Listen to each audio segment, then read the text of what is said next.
தொலைக்காட்சியின் அன்பு உறவுகளுக்கு உங்கள் அருட்சகோதரி ஜோஸ்பின் பிரைடாவின் வாழ்த்துக்களும் வணக்கங்களும். மீண்டுமாய் ஒரு சிறப்பு நிகழ்ச்சியோடு உங்களை சந்திப்பதில் பெருமகிழ்ச்சி அடைகிறேன். நாம் இன்று இயேசுவின் விண்ணேற்ற பெருவிழாவை சிறப்பித்துக் கொண்டிருக்கிறோம். இதை குறித்து பல்வேறு விதமான விவிலிய விளக்கங்களையும் கருத்துக்களையும் அறிந்து கொள்ள இருக்கிறோம். இதற்கான கருத்துக்களை வழங்க அருட்தந்தை ராஜ் இருதயா இயேசு சபை குருவானவர் நம் மத்தியில இருக்கிறார்.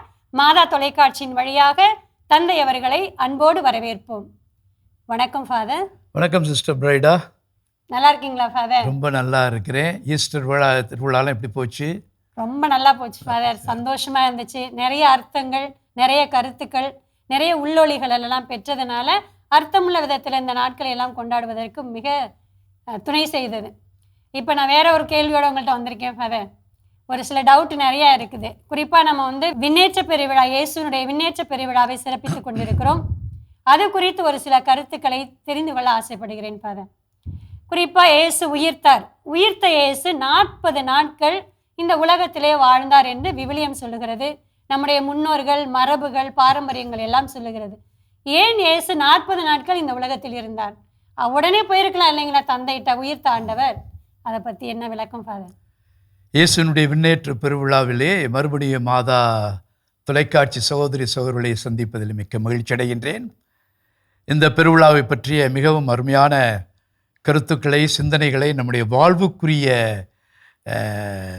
பரிமாணங்களை எல்லாம் பகிர்ந்து கொள்வதில் மிக்க மகிழ்ச்சி அடைகின்றேன். இது இயேசுனுடைய விண்ணேற்ற பெருவிழா. சில சமயம் நாம் தடுமாறுகின்றோம். இயேசு விண்ணேற்பு விழா என்று சொல்கிறோம். இயேசுனுடைய விண்ணேற்ற பெருவிழா மரியாவினுடைய விண்ணேற்பு திருவிழா ஆகஸ்ட் 15 கொண்டாடுகிறோம். இயேசு விண்ணேறுகிறார். அன்னை மரியா விண்ணுக்கு எடுத்து கொள்ளப்படுகிறார்.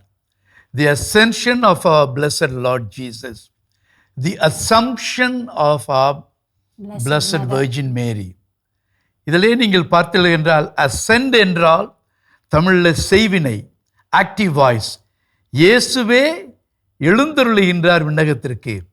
எங்கிருந்து வந்தாரோ கடவுளோடு இருந்தவர், கடவுளாக இருந்தவர், வாக்காக இருந்தவர், மனுவுரை எடுத்து நம்மளோடு தங்கி நமக்காக வாழ்ந்து இறையாட்சியை பற்றி அறிவித்து இறையாட்சி செயல்பாடுகளை எல்லாம் மிகவும் தீவிரமாக மக்களிடையே நிகழ்த்தி புதியதொரு சமுதாயத்தை உருவாக்கி அதற்காகவே தன்னுடைய இறுதித்துளி இரத்தத்தையும் சிந்தி இறந்து உயிர்த்து மறுபடியும் அவர் விண்ணேறுகிறார். நம்முடைய திருவிவிலியத்திலே புதிய ஏற்பாட்டில் சொல்லப்பட்டிருக்கிறது, தந்தையினுடைய வலப்பக்கம் வீற்றிருக்கின்றார். அரியணை அங்கிருந்து மறுபடியும் நம்மோடு உறவு கொள்ள செல்கின்றார் என்று பார்க்கிறோம். ஆகவே விண்ணேறுகிறார்.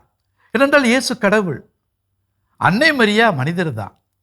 அவர் விண்ணேறுவதில்லை, விண்ணிற்கு எடுத்துக்கொள்ளப்படுகிறார். அசம்ஷன் என்று பார்க்கின்றோம். ஆகவே மிகவும் இதில் சில பேர் இயேசு விண்ணேற்பு பெருவிழா என்று சொல்கிறோம். இயேசு விண்ணேறுகின்றார். கடவுளும் முழு மனிதனுமானவர் முழு தெய்வீகத்திலே அவருடைய வல்லமையிலே இப்பொழுது விண்ணேறுகிறார். நீங்கள் கேட்டீர்கள், இயேசு உயிர்த்து பிறகு 40 நாட்கள் என்ன செய்து கொண்டார் என்று. ஏன் இந்த 40 நாட்கள்? ஒரு 60 நாட்களாக இருக்கலாமே. உங்களுக்கு தெரியும், 40 என்றாலே விவிலியத்தில் ஒரு தனி அர்த்தம் இருக்கின்றது. ஏதாவது 40 பற்றி சொல்ல முடியுமா? எங்கெல்லாம் 40 வருகின்றது? இயேசு 40 நாட்கள் சோதனைக்கு உள்ளாக்கப்பட்டார் அப்படின்னு சொல்லி சோதனை பற்றி படிக்கிறோம். நோபா காலத்தில் வெள்ள பேரழிவு 40 நாட்கள். மோயிசன் 40 நாட்களாக சீனாய் மலையில் இருந்திருக்கின்றார். முகமுகமாய் ஆண்டவரை தரிசித்த நாட்கள். யூத ஆண் குழந்தை பிறந்த பிறகு அவர்கள் கோவிலில் அர்ப்பணம் செய்வது 40 நாள். ஆகவே இந்த 40 என்ற ஒரு எண்ணானது அதற்கு ஒரு அர்த்தமுள்ளதாக இருக்கிறது. எனவே இந்த 40, ஆகவே இயேசு உயிர்த்த பிறகு 40வது நாள் விண்ணேறுகிறார், விண்ணகம் செல்கின்றார். நீங்கள் ரொம்ப கரெக்டாக நாட்களை குறித்து பார்த்தீர்கள் என்றால், இயேசு உயிர்த்தெழுந்த ஞாயிறிலிருந்து எது 40 நாள் வருகிறது என்று பார்த்தால் ஒரு வியாழக்கிழமை வரும். இன்றையும் கீழே திருச்சபைகளில் இந்த விண்ணேற்ற பெருவிழாவை வியாழக்கிழமை கொண்டாடுகிறார்கள். தொடக்க காலகட்டத்தில் திருவையும் கொண்டாடியது. ஆனால் ஏன் இப்பொழுது அதை ஒரு ஞாயிற்றுக்கிழமை கொண்டு வந்திருக்கிறோம் என்றால், ஞாயிற்றுக்கிழமை திருவை கத்தோலிக் கிறிஸ்துவர்களெல்லாம் ஒன்றாக கூடி வந்து இந்த நாளை மிகவும் நாம் விமரிசையாக கொண்டாட வேண்டும், மகிழ்ச்சியோடு கொண்டாட வேண்டும், நன்றியோடு கொண்டாட வேண்டும். கடவுள் மனிதராக பிறந்து இப்பொழுது அவருடைய அந்த நிலைக்கு மறுபடியும் ஆண்டவர் எடுத்துக்கொள்கிறார், இவர் விண்ணேறுகின்றார். எனவேதான் இந்த 40 என்ற எண்ணுக்கு ஒரு சிறப்பு இருக்கிறது. 40 நாள் இயேசு என்ன செய்து கொண்டிருந்தார் என்று கேட்டீர்கள். என்ன செய்தார்? நம் விவிலியத்தில் புதிய ஏற்பாட்டில் வாசிக்கின்றோமே. ஃபாதர், எனக்கு ரொம்ப நல்லாவே இது ஒரு டவுட். ஏன்னா ஃபர்ஸ்ட் வந்து உயிர்த்த உடனே இயேசு வந்து உங்களுக்கு அமைதி உரித்தாங்க, அதான் ஃபர்ஸ்ட் வாழ்த்தொழியா சொன்னார். அதன் பிறகு எல்லா இடத்துலையும் குறிப்பா இந்த நாட்களில் வாசித்த நற்செய்தி பார்த்தோம்னா இயேசு மீன் பொரிச்சு கொடுக்கறது, இல்லைன்னா எம்மாவு சீடர்களோடு நடந்து போய் அப்பத்தை பிட்டு கொடுக்கறது. இன்னொரு இடத்துல பெரும் கூட்டம் இயேசுவை தேடி வரும்பொழுது இயேசுவே சொல்லுவார், நீங்கள் என்மேல் வச்ச நம்பிக்கையால் இல்லை, மாறாக அப்பங்களை வயிறார உண்டதால். இந்த நாட்களில் வாசித்த எல்லா ரீடிங்ஸ், குறிப்பாக அந்த நற்செய்தி எல்லாமே அவர் உணவிட்டு மக்களை அவரோடு இருப்பதை உணர்த்தி கொண்டே இருந்ததாக நான் உணர்ந்தேன். எனக்கு இதில் ஒரு டவுட் வேறு வந்துச்சு, ஏன் வேறு எதுவுமே செய்யலை, வேறு ஏதாவது அற்புதம் செஞ்சுருக்கலாம் இல்லைங்களா? ஏன்னா அவர் இருந்தப்போ நிறைய அற்புதங்களை செஞ்சார், பல நோயாளிகளை குணமாக்கினார். இதில் எனக்கு ஒரு டவுட் இருந்துகிட்டே இருக்காது. இயேசு உணவில் மறுபடியும் அவரோடு உறவாடுவது நீங்கள் சொல்வது போல விவிலியத்திலும் புதிய ஏற்பாட்டிலும் சொல்லப்பட்டிருக்கிறது. அவங்க வந்து அவரை இவர் ஆவியா வந்துட்டாரோ, உண்மையிலே இயேசு தானா என்று சொல்லும்போது நான் தான், என்னை தொட்டு பாருங்கள். ஏதாவது சாப்பிட வச்சிருக்கிறீங்களா? மீன் துண்டு கொடுக்கிறார், அதை சாப்பிடுகிறார். அவர்கள் எதை செய்கிறார் என்றால் உங்களோடு 3 ஆண்டு காலம் வாழ்ந்த அதே இயேசுதான், ஆனால் இப்பொழுது உயிர்த்தெழுந்த வடிவிலே இருக்கிறேன். இப்பொழுது இயேசுனுடைய உடல் வெறும் இப்பொழுது நீங்களும் நானும் வாழ்ந்து கொண்டிருக்கின்ற உடல் மட்டுமல்ல, மகிமைப்படுத்தப்பட்ட உடல், த குளோரிஃபைட் பாடி ஆஃப் ஜீசஸ். எனவே தான் ஒரு மகிமைப்படுத்தப்பட்ட உடலாக இருப்பதால் தான் இந்த உடல் எங்கும் எந்த நேரத்திலும் கதவுகள் அடைக்கப்பட்டாலும் உள்ளே வருவார், எந்த இடத்திலும் ஒரு காட்சி கொடுக்க முடியும். நீங்கள் சொன்னது போல திபேரியா கடலிலே அவர்களுக்கு தாயை போல உணவு பரிமாறுகிறார். இங்கேயும் அவர்களை சந்திக்கும் போதெல்லாம் அமைதி உண்டாக என்று சொல்லுகிறார். பல நேரங்களில் சீடர்களுக்கு, மகதலா மரியாவுக்கு, பெண்களுக்கு, சீடர்களுக்கு, கூடியிருந்த சீடர்களுக்கு, எம்மாவு சீடர்களுக்கெல்லாம் மறுபடியும் காட்சி கொடுக்கிறார். காட்சி கொடுத்து என்ன செய்கிறார் என்பது மிகவும் முக்கியம். காட்சி கொடுத்து அவர்களை மறுபடியும் தான் யார், எதற்காக இந்த பூமியில் வந்தேன், நான் எதை அறிவித்தேன், எவ்வாறு வாழ்ந்தேன், கடவுளுடைய திருமகனாக, மனிதரில் ஒருவராக, மரியின் மகனாக நான் வாழ்ந்து இறையாட்சி எப்படியெல்லாம் அறிவித்தேன், நான் தான் கடவுளால் அனுப்பப்பட்டவர், மெஸ்ஸியா, அருள்பொழிவு செய்யப்பட்டவர், கடவுளுடைய திருமகன் என்றெல்லாம் அதை மறுபடியும் மக்கள் மத்தியில் சொல்லி என் வழியாக கடவுள் உங்களிடம் செயல்பட்டு கொண்டிருக்கிறார், என் வழியாக கடவுள் தன்னுடைய திருவுளத்தை, தன்னுடைய விழுமியங்களை நீங்கள் புதிய சமுதாயமாக, உடன்படிக்கை சமுதாயமாக, புதிய இஸ்ராயல் சமுதாயமாக, புதிய இறையாட்சி சமுதாயமாக வாழ வேண்டும் என்று அவர்களை மறுபடியும் உறுதிப்படுத்துகிறார். மிகவும் முக்கியம். ஏன் காட்சி கொடுக்கிறார் என்றால் இன்னும் அவர்கள் நம்பிக்கை இல்லாதவர்களாக தான் இருக்கு, தட்டு தடுமாறிக்கிட்டு தான் இருக்கிறாங்க, ஐயமுறுகிறார்கள். பெண்கள் சொன்னாலும் ஏற்றுக்கொள்வதில்லை, எம்மாவுசிலிருந்து வந்த சிலர் சொன்னாலும் ஏற்றுக்கொள்வதில்லை. எனவே இயேசு மிகவும் பொறுமையாக, மிகவும் பரிவன்போடு, பாசத்தோடு, ஏனால் இவர்கள்தான் இவருடைய இறையாட்சி கனவை தொடர்ந்து எடுத்து சொல்லப் போகின்ற சீடர்களாக இருப்பதால் தான் இவர்களை கண்டு இவர்கள் காட்சி கொடுத்து மறுபடியும் தன்னை பற்றிய, தன்னுடைய வாழ்வை பற்றிய, தந்தையுடைய திருவுளத்தை நான் எவ்வாறு நிறைவேற்றினேன், இறையாட்சியை எவ்வாறு மக்களிடையே நிகழ்வாக்கம் செய்தேன், எவ்வாறு கடவுளுடைய திருமகனாக, உங்களில் ஒருவனாக உங்களுடைய இன்ப துன்பங்களெல்லாம் கலந்து கொண்டு சிலுவைச்சாவை ஏற்றுக்கொண்டு இன்று நான் உயிர் தெழுந்து உங்களோடு உறவாடி கொண்டிருக்கின்றேன். ஆகவே என்னில் நம்பிக்கை கொள்ளுங்கள், என்னில் வெளிப்படுத்தப்பட்ட கடவுளின் மேல் நம்பிக்கை கொள்ளுங்கள், என் வழியாக வெளிப்படுத்தப்பட்ட இறையாட்சியின் மக்களாக நீங்கள் வாழுங்கள் என்று இவ்வாறு ஒரு புதிய சமுதாயத்தை நீங்கள் கட்டி எழுப்ப வேண்டும். பின்பு நாம் அதை திருவை என்று அழைக்கின்றோம் என்று மறுபடியும் அவர்களுக்கு காட்சி கொடுப்பது உறுதிப்படுத்துவது, நினைவுபடுத்துகிறார், சக்தி கொடுக்கின்றார். எனவேதான் நீங்கள் சொன்னது போல இந்த நாட்கள் எல்லாம் நீங்கள் மறுபடியும் பார்த்தோம் என்றால் யோவான் நற்செய்தியிலிருந்து தான் நற்செய்தி கொடுக்கப்படும்.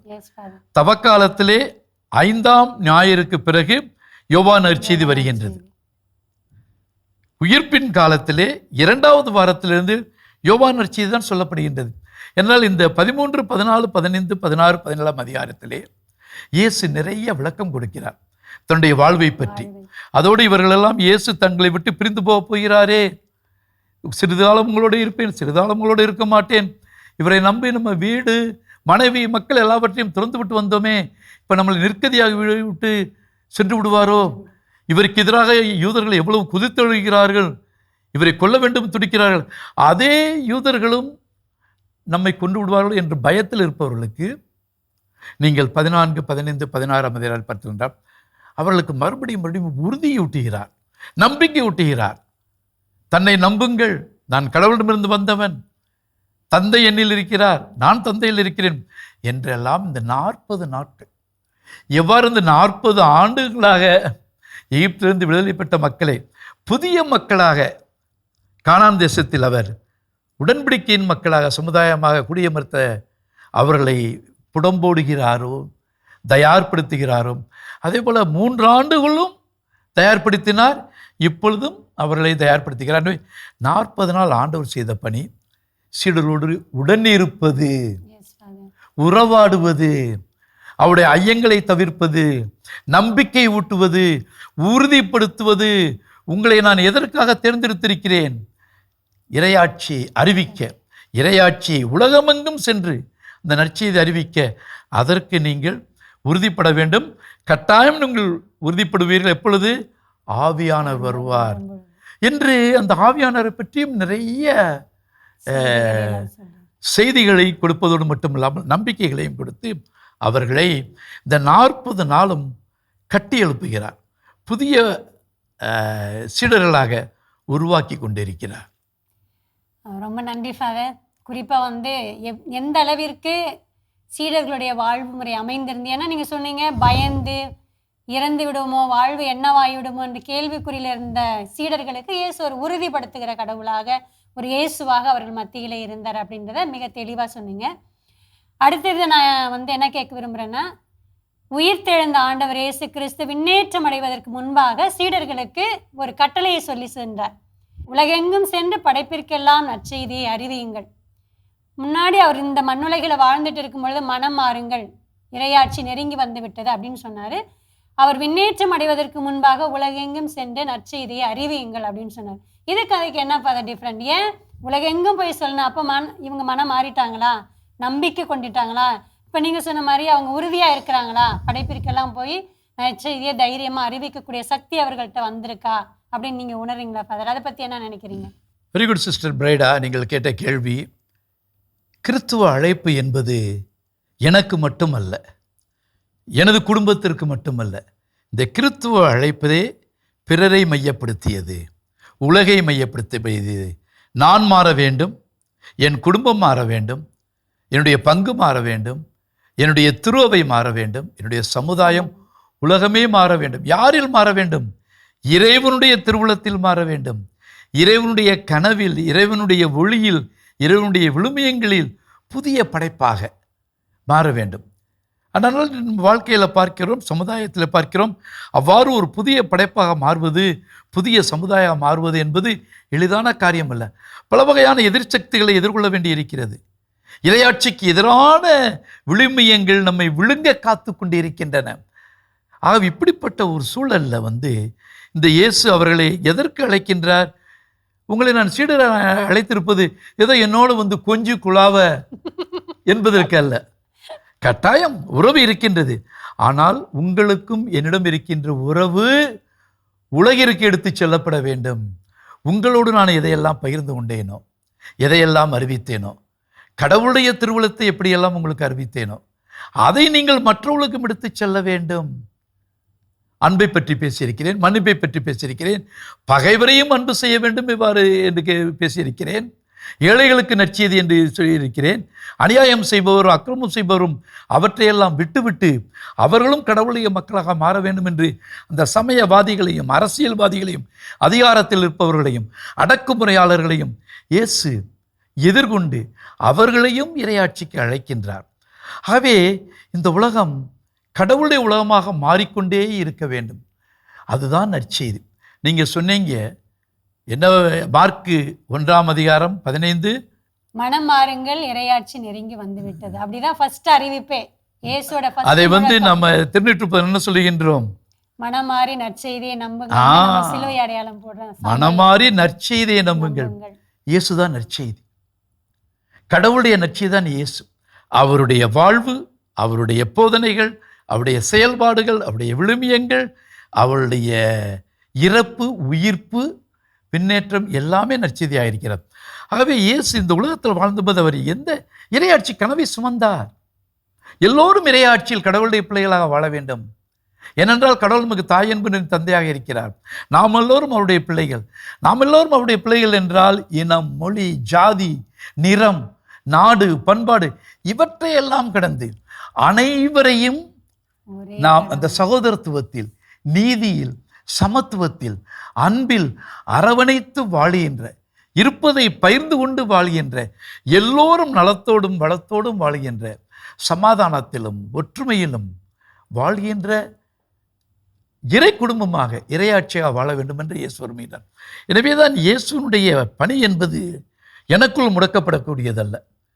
நீங்கள் அருட்சகோதரியானது ஏதோ நீங்கள் கான்வென்ட்டுக்குள்ளே இருந்துக்கிட்டு 4 சுவர்களுக்குள்ள நற்கருணைநாதர் என் குடும்பம் என்று இருப்பதில்லை. இயேசுவியனாகிய நானும் குழுமத்தில் வாழ்கிறேன். ஆனால் இந்த குழும வாழ்வு இதற்காக பரந்த குழுமமாக இறையாட்சியில் கல்வி பணியாக இருக்கட்டும், சமூகதாய பணியாக இருக்கட்டும், ஊடக பணியாக இருக்கட்டும், பங்கு பணியாக, எந்த பணியாக இருந்தாலும், குடும்பத்தில் இருந்தாலும், துறவரத்தில், குருத்துவத்தில் இருந்தாலும், நாம் எல்லோரும் இயேசு என்ற நற்செய்தி பணியை அறிவிப்பவர்களாக, அறிவிப்பதுன்றது உதட்டால் அல்ல, வாழ்வால் என்ன அந்த கட்டளையை கொடுக்க. எனவே தான் அவர் சொல்கிறார். இன்னொன்று மிக முக்கியமானது என்று சொல்கிறார். அழகாக சொன்னீர்கள், படைப்பிற்கெல்லாம் நற்செய்தி அறிவியுங்கள். இயேசு வந்தது, இயேசுனுடைய நற்செய்தி, இயேசுனுடைய மீட்பு, கொண்டு வந்த மீட்பு இஸ்ராயல் மக்களுக்கு மட்டுமல்ல, உலகில் இருக்கின்ற எல்லா உயிர்களுக்கும், படைப்பிற்கெல்லாம். ஆகவேதான் இன்று நம்முடைய முன்னாள் திருத்தந்தை சொன்னது போல லவ்தாத்து சி என்ற ஒரு அருமையான ஏட்டின் வழியாக படைப்புகளும் புது உயிர் பெற வேண்டும். படைப்புகளை என்று நாம் காப்பாற்றினால்தான் படைப்பு நாளை நம்மை காப்பாற்றும். ஆகவே படைப்புக்கெல்லாம் என்று சொல்லும்போது படைப்புகளோடும் படைப்பு உயிர்களோடும் நாம் இந்த உறவை கொண்டு செல்ல வேண்டும்.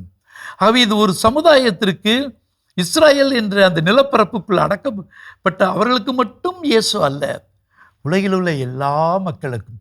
எனவே தான் ஒரு புதிய கட்டளை தருகிறார்.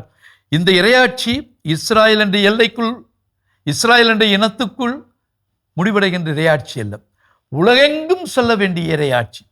எல்லா மக்களும், அவர்கள் எந்த மதத்தை சார்ந்தவர்களாக இருக்கலாம், எந்த இனத்தை சார்ந்தவர்களாக, எந்த நாட்டை சேர்ந்தவர்களாக இருக்கலாம், எந்த நிலையில் இருக்கலாம், ஆனால் அவர்கள் எல்லோரும் கடவுளுடைய மக்களாக வாழ்கிறார்களா? தாங்களும் அந்த புதுப்படைப்பாக வாழ்கிறார்களா? மற்றவர்களும் இந்த புதுப்படைப்பாக வாழ வைக்கின்றோமா? இதுதான் ஒரு பெரிய கட்டளை. எனவேதான் அருமையான நம் தலைப்பை கொடுத்திருக்கிறார்கள் மாதா தொலைக்காட்சி நிர்வாகத்தார்.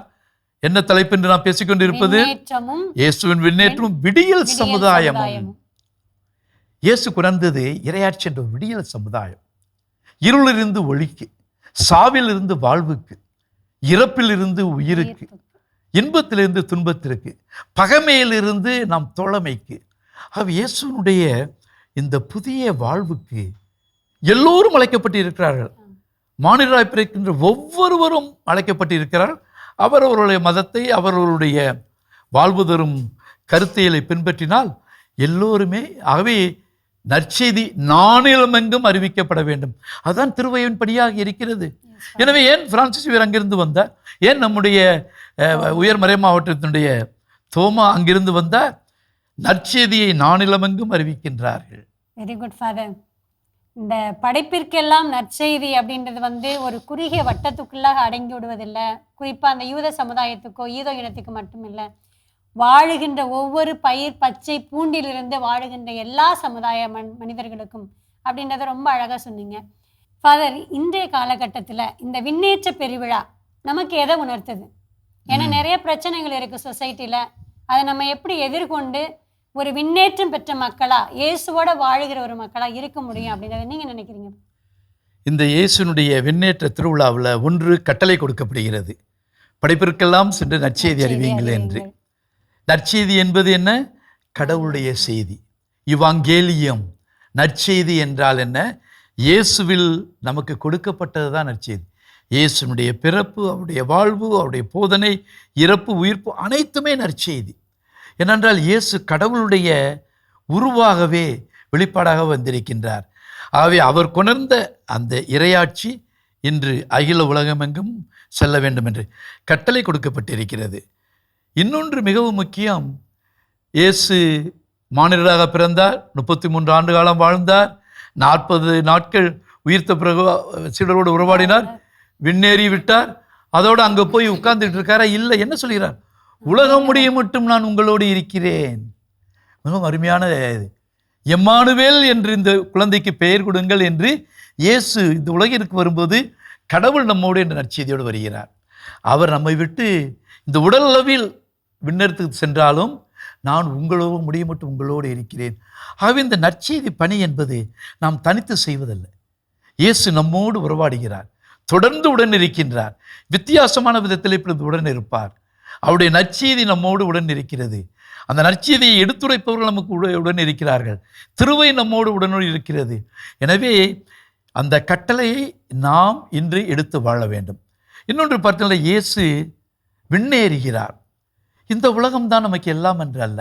இந்த உலகத்தில் வாழ்வதற்கு கடவுள் ஒரு வாய்ப்பை கொடுத்திருக்கிறார். ஆனால் நம்முடைய இலக்கு எல்லாம் என்ன? இறுதியில் நிலை வாழ்வாகிய, அந்த முடிவில்லா வாழ்வாகிய கடவுளோடு எல்லா இனத்தவரும், எல்லா மக்களும், எல்லா நாட்டினவரும் அந்த கடவுளுடைய சமுதாயமாக வாழ மோட்சம் என்று சொல்கிறோம், விண்ணகம் என்று சொல்கிறோம், ஸ்வர்க்கம் என்று சொல்கிறார்கள். பல வகையான கருத்தியலை வைத்துக்கொண்டு, ஆகவே நாம் விண்ணேறுகின்றோம் என்றால் கட்டாயம் அப்படிப்பட்ட ஒரு வாழ்வுக்கு அழைக்கப்படுகின்றோம். நாமும் நீங்கள் சொன்னது போல் இன்றைய காலகட்டத்தில் நம்மை அவ்வாறு வாழ்வதற்கு எத்தனையோ தீய சக்திகள், அது எனக்குள் இருக்கலாம், என் குடும்பத்தில் இருக்கலாம், என்னுடைய பிள்ளைகளிடம் இருக்கலாம், என்னுடைய பெற்றோரிடம் இருக்கலாம், சமுதாயத்தில் இருக்கலாம், தலைவர்களிடம் இருக்கலாம், அமைப்புகளிடம் இருக்கலாம். இந்த சக்திகளிலிருந்து நாம் விடுபட வேண்டும், விண்ணேறி கொண்டே இருக்க வேண்டும். விண்ணேறுதல் என்றால் இந்த உலகத்தை ஒதுக்கிவிட்டல்ல, இந்த உலகம் நம்மை முடக்கி வைக்கின்றது, கடவுளுடைய ஆட்சியிலிருந்து நம்மை ஒடுக்கி வைக்கின்றது, கடவுளுடைய பிள்ளைகளாக வாழ நம்மை தடுக்கின்றது. அதிலிருந்தெல்லாம் விடுபட்டு எல்லோரும் கடவுளுடைய மக்கள், நீங்களும் நலமாக வாழ வேண்டும், நானும் நலமாக வாழ வேண்டும், நாம் எல்லோரும் நலமாக வாழ வேண்டும் என்ற ஒரு நற்செய்தியை நாம் அன்றாடம் வாழ வேண்டும். அதற்கு இயேசு கட்டளை கொடுத்திருக்கிறார். இயேசு என்ற நற்செய்தி அறிவிப்பது என்றால் எல்லா இடத்துக்கும் போய் இயேசுவை தெருவில் இருந்து அறிவிப்பது, அதுவும் ஒரு கடமைதான். அதோடு நின்று விடக்கூடாது. அறிவித்தல் என்றால் என்ன? வாழுதல். ப்ராக்ளமேஷன் பை வேர்ட் அண்ட் டீட். இயேசுவை அறிவித்தல், நற்செய்தி அறிவித்தல் என்றால் இயேசுவை என்று சொல்லாலும் செயலாலும் அறிவிக்க வேண்டும், வாழ வேண்டும்.